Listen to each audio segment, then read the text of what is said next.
Ladies and gentlemen, the President of the Republic of the Philippines, President Rodrigo Roa Duterte. Pagbabago, sawa na bayan ko, nagtago.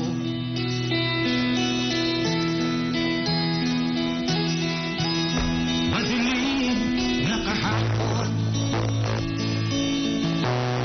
ikaw ang mataahon.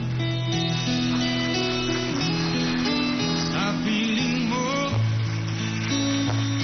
di ko mawawala ang korupsyon.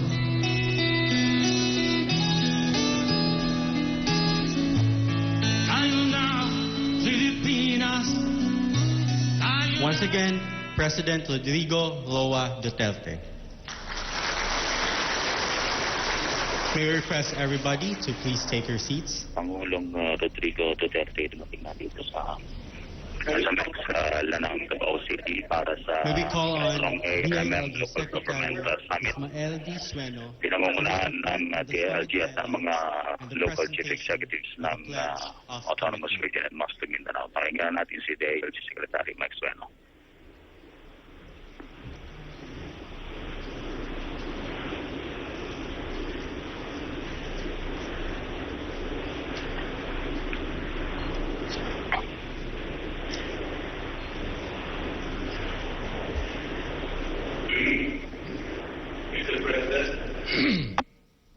Mr. President, I am honored to present to you the highlights of this two-day ARM Local Government Summit. This summit was organized in response to your directive to upscale the local governance performance of ARM local government units. The theme is Pagkamulat Pagbabago, Pag-unlad. A total of 483 participants attended this summit, comprising of governors, mayors, municipal planning and development coordinators, and representatives from the national government agencies and the autonomous regional government of ARM. Here are the highlights of this summit. 1. Pagbabago in governance, meaning anti-corruption and responsiveness to citizens, cannot remain at the national level and regional levels. It has to encompass local governments. Pagbabago also entails shifting from a sense of enlightenment to performance. Number 2, key problems and solutions were discussed in an executive meeting with governors, LMP presidents, together with Regional Governor Mujib Hataman, to wit, LGUs to help fight corruption by spending resources properly and in accordance with the law. Have an approved budget before spending any government fund. Fully utilize the 20% development fund based on approved plan and budget. Follow accounting and auditing rules to the letter.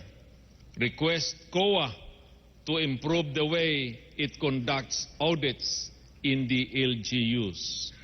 To show their commitment, the ARM LGUs present in this summit identified programs, projects, services, and activities for 2018 to 2019 in the total amount of 4.196 billion that support rural development, good governance at all levels, basic services for all, climate change adaptation and disaster resiliency, public order and security and infrastructure support. Appoint a qualified treasurer. Fill up mandatory positions with qualified personnel. The Bureau of Local Government Finance has agreed to work with the Office of the Regional Governor to monitor closely fiscal management. Local government officials must report to work regularly in their respective local government units. Local officials must take the reins and solve the problems on RIBO and eliminate narco politics, and also to help each other solve the problem of violent extremism in our communities sa pamamagitan ng pakikipagtulungan sa mga ulamas. We look forward to malasakit at tunay na pagbabago that would benefit the impoverished communities in ARMM through improved work and performance of the agencies and LGUs and stronger collaboration among them. And Mr. President, may I read to you the pledge of commitment that was signed by all the participants. We acknowledge that good governance which finds meaning in genuinely serving the people leads to inclusive and sustainable development. That good governance and sustainable development are indivisible. Without good governance, development will always be out of reach. That performance, accountability, and transparency are essential to good governance. That the active involvement and partnership of the stakeholders is central to strong and responsive governance. That the strategies, initiatives, and priorities of the autonomous regional government includes but is not limited to empowering local government units as important partners in the delivery of goods and basic services, and to keeping with the regional and national development agenda as the region works toward inclusive and sustainable development. Adhering to the regional government's call for improved local governance in ARMM and heeding to the nation's call for real change, we hereby dutifully and sincerely commit: 1. To devote working time and attention, our knowledge and skills to fulfill duties and responsibilities, and shall do in good health, in good faith, with best efforts and to the reasonable satisfaction of the LGU's constituents. Number 2, to render services in accordance with the Civil Service Commission and Commission on Audit Rules and Regulation, and to refrain from interest of any kind in any work contrary to the government's interest, and to not engage in any form of activity that results to conflict of interest with those of the government. Number 3, to perform services and conduct as expected of a local official and public servant in accordance to the Local Government Code of 1991, and to ensure that quality service are rendered to the public. Number 4, to denounce in the highest terms crime and corruption, mostly especially human rights violations and acts of terrorism, which heavily compromise our collective efforts towards peace and development. Number 5, to support initiatives and intervention of the national government toward cohesion and convergence for national development. We affix our signatures below with our utmost commitment and with our integrity as local government officials in pursuance to constitutional principle that public office is a public trust. Signed this first day of 2016 during the 3rd LGU Development Summit held at SMX Convention Center. Third level is Lanang Premier JP Laurel, Lanang, Davao City. Ibigay ko sa kanya.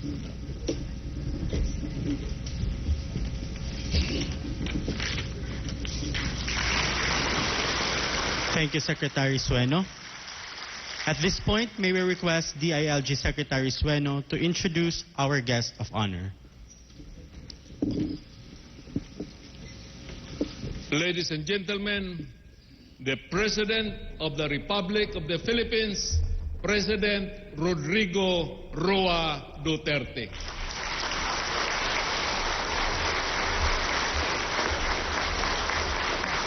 Kindly sit down. Salamat po. May lamok siguro doon sa kabila, makatiyo.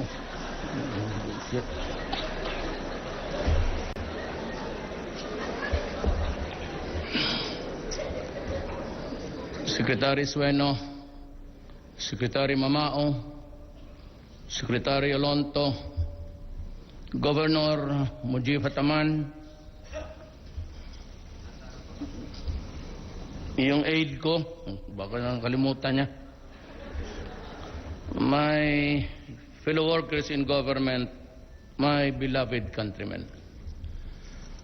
I do not know if you would believe me, but let me just tell you a very simple story. Yung lahat-lahat dito ng dynamic sa Mindanao, every kind of proposal noon pa, hatiin or magbuwagin, and autonomous dito, autonomous doon. This has all been a product of decades na. So about mga 40 since college ulo pa kami ni Davao Mamao. And all these years, lahat dito nagsasuffer. We are suffering because there seems to be no cohesive action on the part of the Moro people and the central government. Ilang meetings na, several attempts from yung SPCPD until, but instead of uniting, it was more of a divisive measures, one against the other Moro tribe or groupings. Hindi ko malaman kung saan talaga ako papunta. But I think the only acceptable arrangement as of today, this moment of our generation, and of the lives of the Moro people is federalism. Other than that, bakbakan to. And what started during the Spanish era, to the Americans who brutalized us, and a series of government until now, there has always been just the empty promise of to the Moro people of a comfortable life even. Huwag na yung naglalangoy sa kayamanan. Just a simple life na yung anong kanya, anong yung lupa niya, magiging kanya, at ano yung pawis niya, maibigay niya sa pamilya. Amo sa totoo lang, ang pinaka-structure na acceptable aside from the extremists is really federal setup.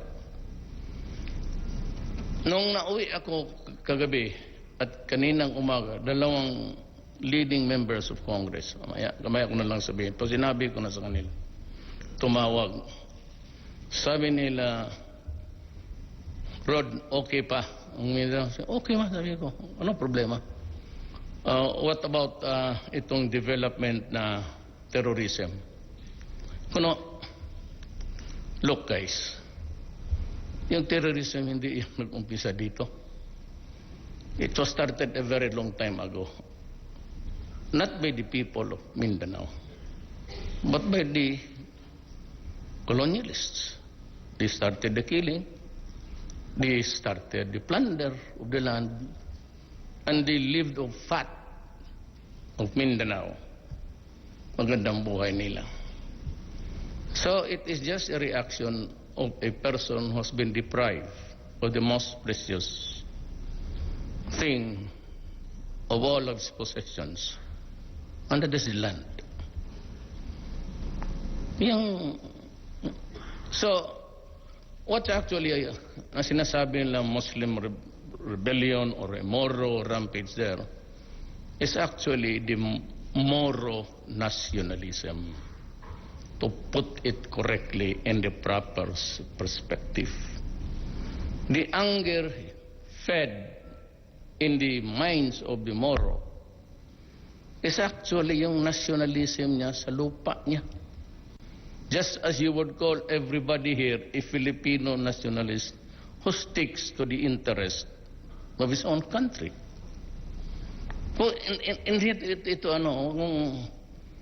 Hindi naman trabaho ni Hataman niya magpadala ng bomba niyan. O wala mga si Mango Duterte ito pakialam dyan sa terrorism.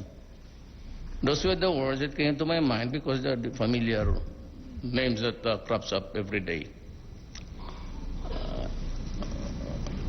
Alam mo, sabi ko sa kanila, you have to do more than just pay lip service.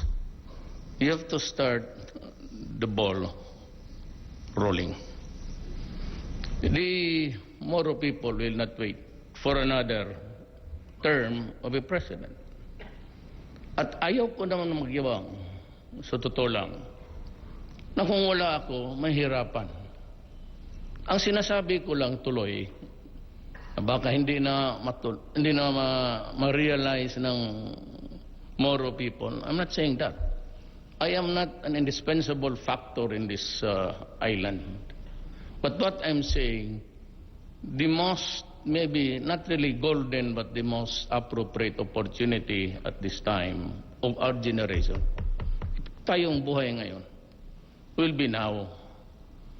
Kasi ako, interesado talaga ako, sans the influence of other people.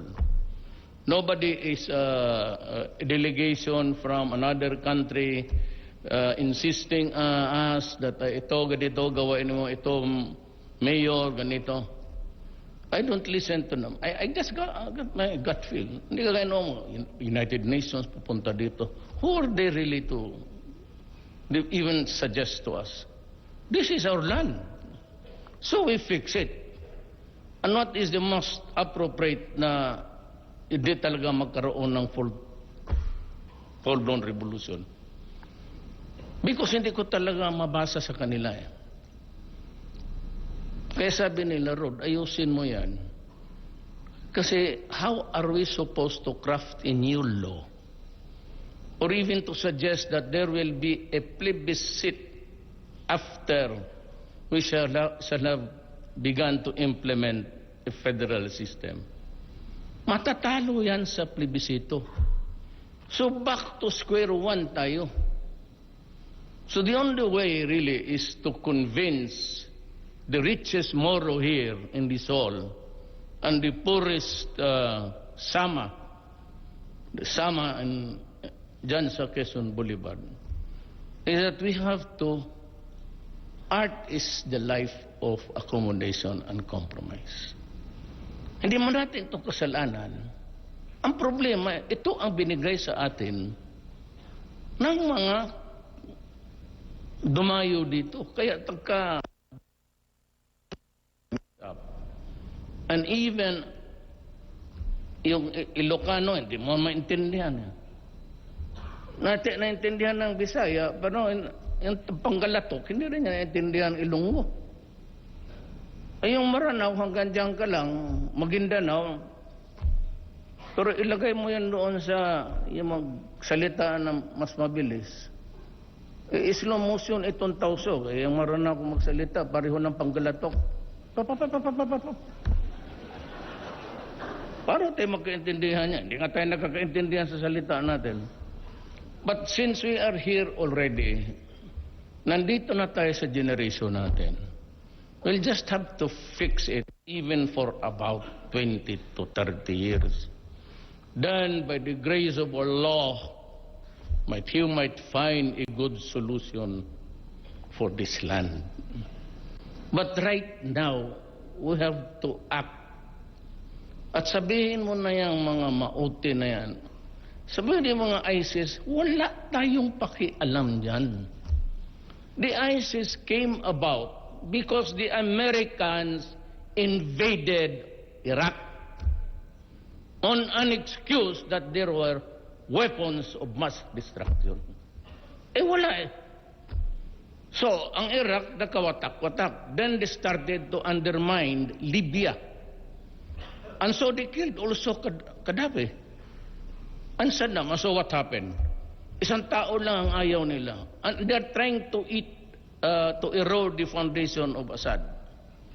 Were it not for the Russian intervention at ang China, because they felt na uubusin ng mga Western powers itong talagang pabagsakin nila lahat, including Iran someday. And sabi ng Russia, pati China, hindi kami papayag.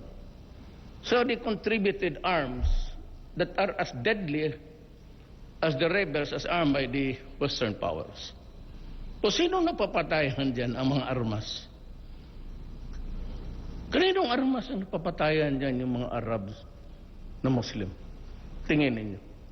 Makita niyo CNN. I know that you tune into CNN, BBC. Kaninong armas ginagamit para magpatayan sila? And what about the excuse of killing your own countrymen, babies and all? Paputukan mo ng kanyon, and then you invoke the name of the Supreme Being. What? Are you asking forgiveness? Or are you praising brutality in this planet? Tapos sundin natin yan. So there will be no peace. Ang next generation, yung mga anak, mga apo ninyo ngayon, saan papunta yan kung kunan mo ng kumpas?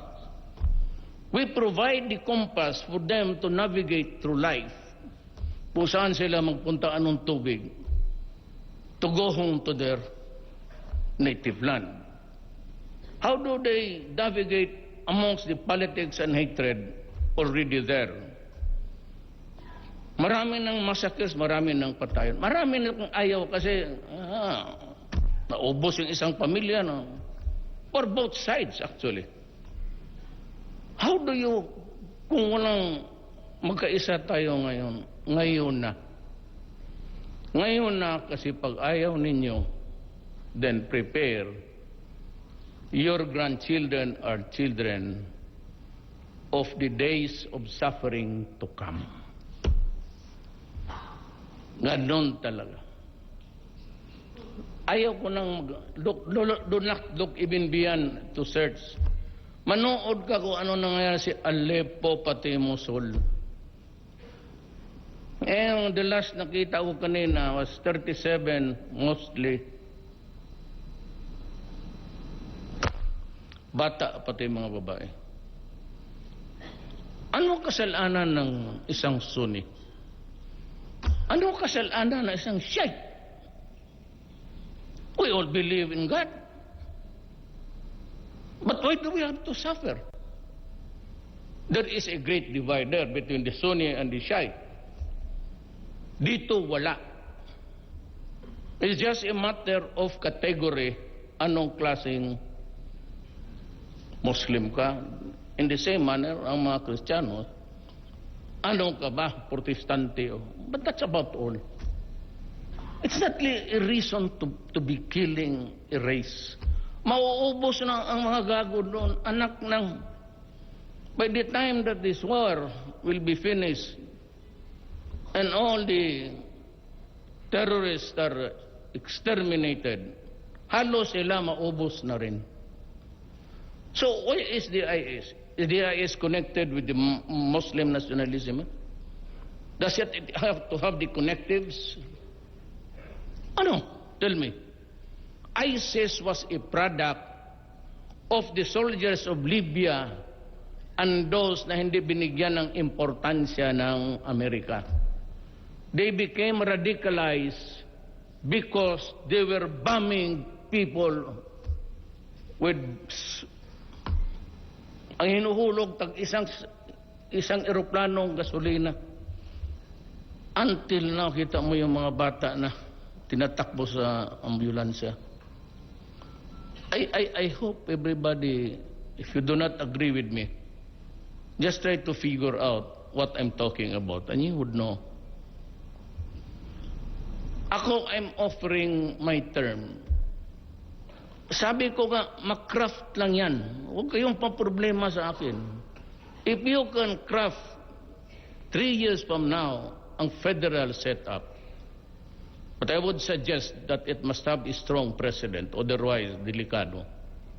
And ang parliament, president is limited, 5 powers lang yan, to convene and to call for an election, and maybe in times of war and danger of the state, he can intervene. Yun lang naman, pang-gobyerno, bigay mo sa parliament. So, ano pa rin ang kakapigil dito? Sabi ko sa kanila, dalian ninyo yan. Sabi ko, matapos kayo ng 2-3 taon, I will step down as president. You can have my word. Taya ninyo yan. Pag nagkaroon ng parliament at mag-eleksyon ng presidente, I will willingly step down. I will resign. I will not hang on to power. I do not need it.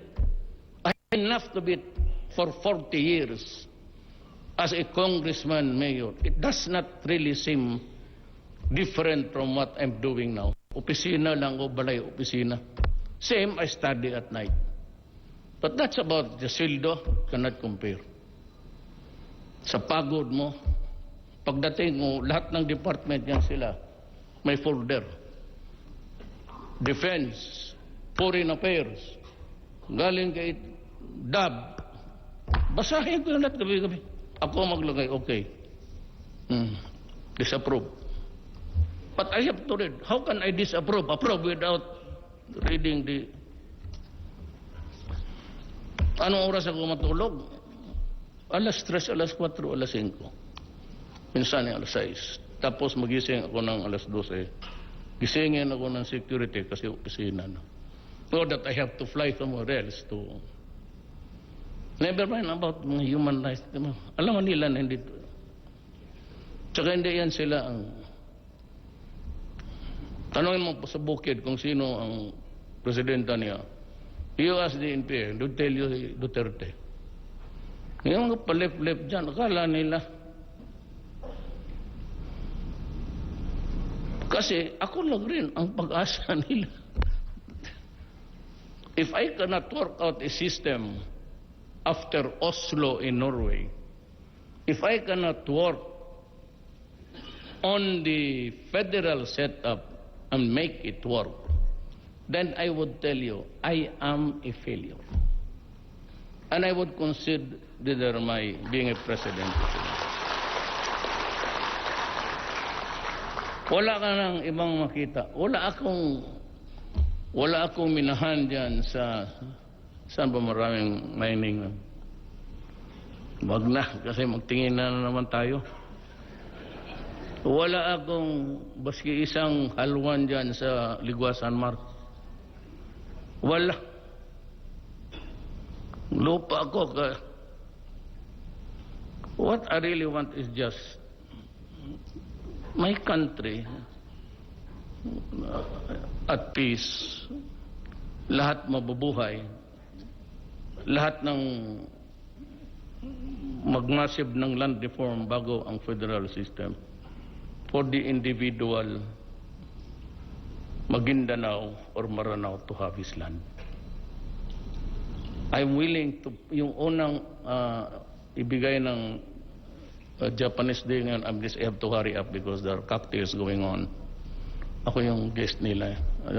Birthday ni Emperor. So I have to run there at the opposite side. Yung aid nila, unahin ko talaga ang... Ako mismo magpunta.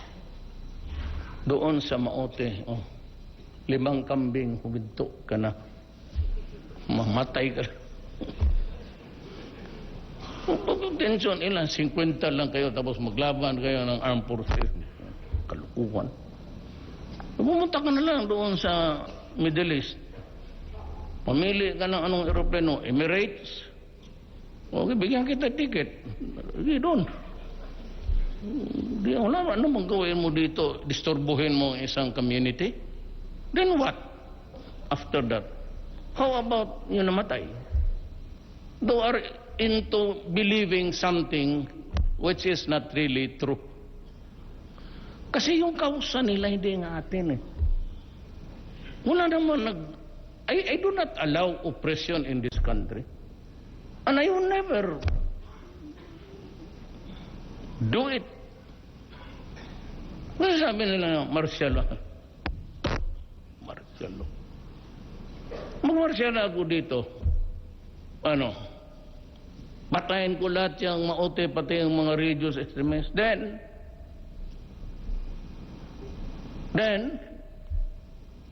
bakit? Yung bang nasa utak niya, maipasa niya sa anak niya? Hindi, kanya yun eh. So, but what this guy would remember is ang tatay niya pinatay. So, martial law for what? Killing people?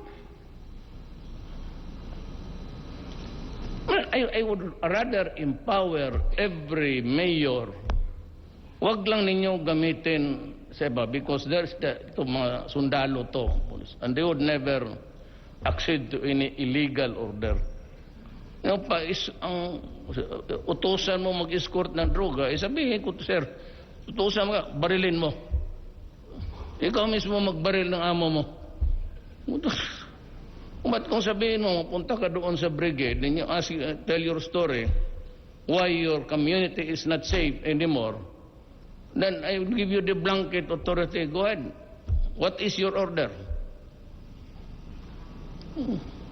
Pero kung magaling pa sa akin, mag-martial law, kalukuhan niya. Nag-martial law mo tayo noon. Ano nangyari?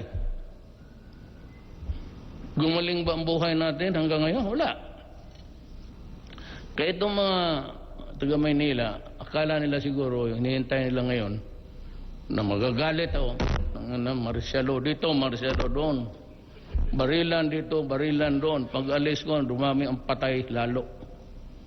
So you build a nation over the dead bones of the Moro and the Christians. Wala namang kasalanan to. Tatay ko pumunta dito. Hindi man niya alam yung istorya na yan. Abogado yan. So, I am appealing really for you to, maski yung mga leader, ali kayo natala. Ito yung target nila, atin. Ito yung gusto natin. Ito yun ang gusto rin ni Duterte. Sundan lang natin siya. Wala naman itong inutos na saktan mo ang kapwa-tao mo o nakawan mo yung ibang tao. Ito naman papunta para naman sakaling pagdating effective for perfect setting, maybe I'll just campaign for it,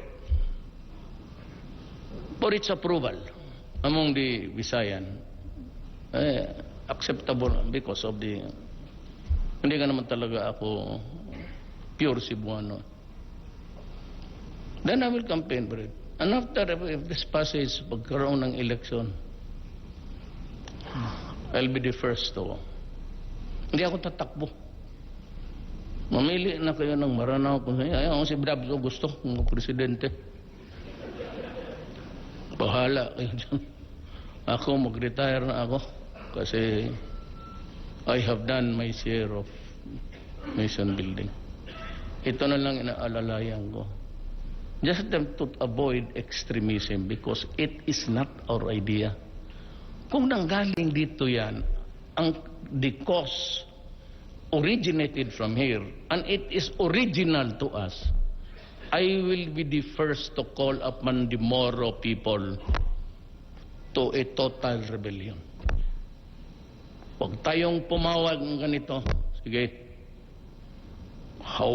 Whatever may, how long it may take, whatever are the costs.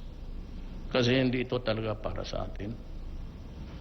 Ako, I'm ready to open up again Holo. I'll convince the BIR Congress to open Holo for the resumption of trade.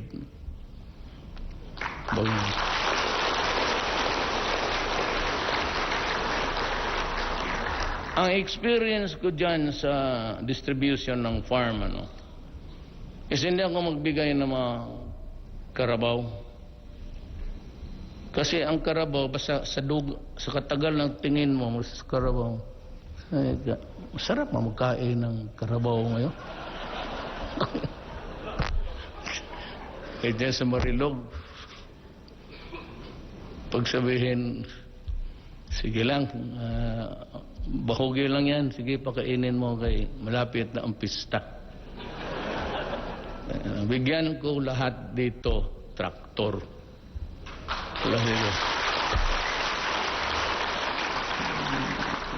Kung may pista sa inyo, kit-kita ng traktor diha.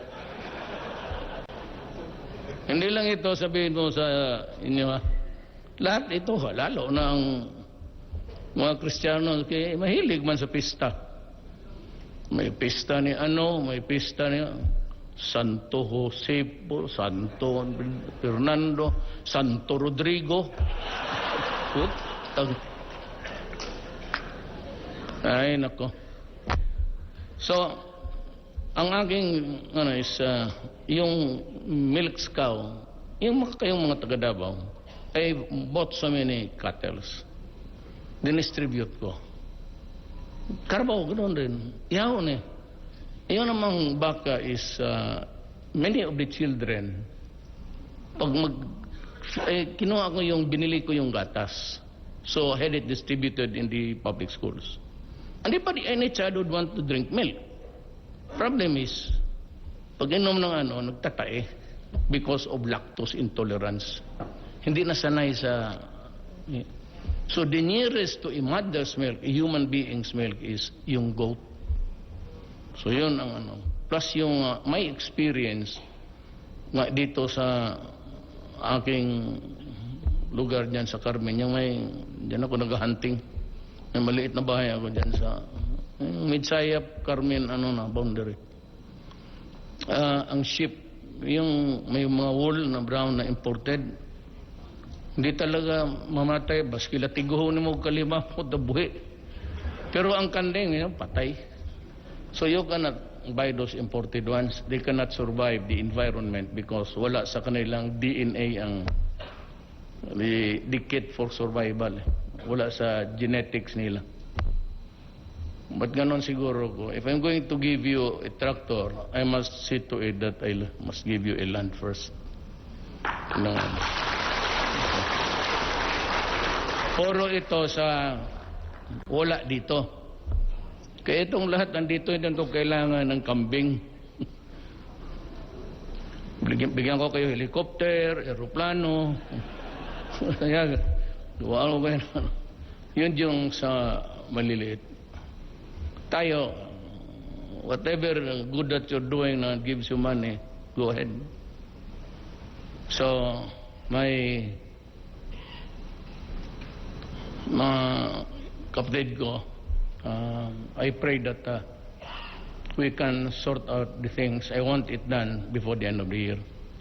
Sabi ko kay Bebot, huwag mo itong patagalin kasi pag namatay ako dito, mahirap ang kausapin yan. Even the trust. Pag walang kumpiyansa lang, kasi they have been used to, binubula kasi ng over the years.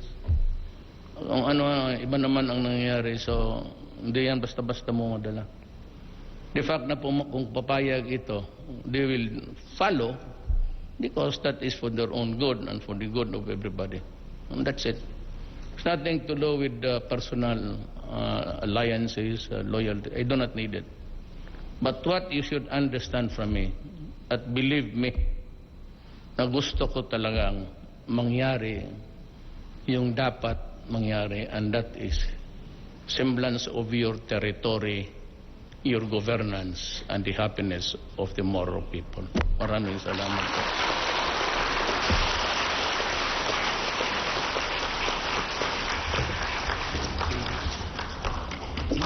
Thank you very much, Mr. President. May we request the President to have a photo opportunity with the ARMM officials and guests in 10 batches. Please come on stage as called. The first will be the ARMM cabinet.